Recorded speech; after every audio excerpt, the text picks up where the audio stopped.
All right. So here we are again.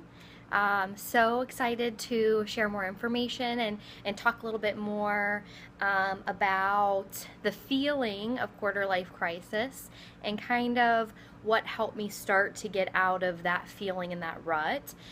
Because if you watch my first video, I shared with you some information about kind of where I was at in my life. I have a doctorate's degree, I had a good job, and I think I had myself fooled into thinking, well, if you have a good job, certainly you should be happy. And while all my friends were very happy doing the same thing that I was doing in this field, I was not happy. And I tried to convince myself that it was going to be okay, and, I could find my way doing this, and I could figure out how to be happy. And even in trying to figure that out, I just got to a place where I felt so stuck and I didn't know what to do with myself, and I felt like I was having a quarter life crisis. And that feeling was anxiety and concern and worry and fear, and in the not knowing of, am I going down the right path in life? Am I doing what I should be doing? Because certainly I wasn't really feeling very passionate about what I was doing, but I wanted that for myself. And I am so thankful that I had these feelings and that my gut intuition, which I listened to very fine-tunedly. Anywho, I listened to my gut.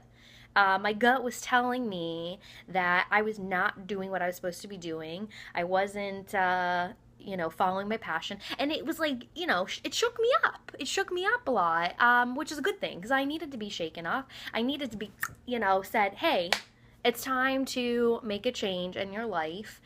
Change is hard. Change is not easy. Even if you don't really like something, sometimes it's easier to be complacent and continue to do what you're doing versus trying to figure out something different, because that's scary and people don't like scary. So, I had these feelings, which I dubbed my quarter life crisis. And like I said, I'm very thankful for that because it got me to be at the place I'm at now. And, I really, and I don't know, again, if it was instinct or my gut kind of told me to like look at myself. Look at improving myself and how I can be better, or maybe even know myself more to understand or even know what I want. Have you ever thought about what it is that you want? Because if you asked me 2 years ago, I couldn't have given you a clear answer. And I think if you really, you could say, oh, I want a nice house, I want a sports car. But what do you really want from life? Like, what is it that you really feel passionate about? What do you want? Think about that one. So, I had to think about that. And I had mentioned that one of the first things that I listened to was an audio book called Psycho-Cybernetics by a gentleman named Maxwell Maltz. Really, the premise of this book is what you think about, you become. Let me say that again. What you think about, you become. And so the premise of Psycho-Cybernetics is, what it is that you think about yourself. How do you perceive yourself? Do you perceive yourself to be a successful, competent, great person? Do you perceive yourself to be a bad person or shameful or dirty, or whatever you perceive yourself to be? Whatever it is that you think you are, you are.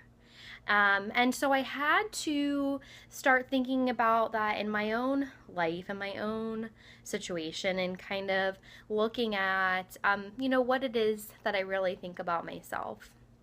Another great thing to listen to, which I would beyond highly recommend, is a recording called The Strangest Secret by a gentleman named Earl Nightingale. So Earl Nightingale was a famous radio host in the 50s, very distinct and interesting voice. It's very soothing, but he ended up making a number of recordings. The first of them was called The Strangest Secret. So the Strangest Secret is about 45 minutes long. You can YouTube it. I promise you it is well worth the 45-minute listen, because he really breaks it down into a kind of understanding the thought of you become what you think about. And, you know, if you are a constantly negative person, what are you going to be drawing back into your life? If you're a constantly positive person, same goes for you, flip side. What are you going to be bringing into your life? So I really had to start looking at what are the thoughts that are going on in my head, because that's controlling you. It's controlling your behaviors. It's controlling everything you do. And I tell you what, it is not an easy thing, because you think 8 gazillion thoughts a day, and to even be consciously aware of what it is that you're thinking is another challenge, because a lot of the thoughts that we think on a daily basis and the things that we do are very habitual, very automatic. And so to kind of become very self-aware and try to be aware of the thoughts that you're thinking on a very consistent basis is very interesting to do, and I would very much encourage you to do it and kind of just be aware of the thoughts that you're thinking, and you know, look at them. Are they positive thoughts? Are they helping you out? Are they negative thoughts? Or are they putting you down? So there's my homework for you. Pay attention to what you're thinking about, because if you're thinking about a lot of crap, guess what you're going to be getting back? So, think positive thoughts, because guess what? If you put good out, you get good back. So, stay tuned for my next video. You know, I don't want to necessarily sit here and spiel on forever about positive attitude, because I could. Anywho, have a lovely week. Have a great evening. Thank you for watching. Like I said before, subscribe, comment, share, follow me on Instagram, promise_4_change, or on Snapchat, Teasel_sticks. Hey, signing out. Signing in? Hey, hopefully I can edit this. I don't know what I'm doing. What do you know about that? Bam!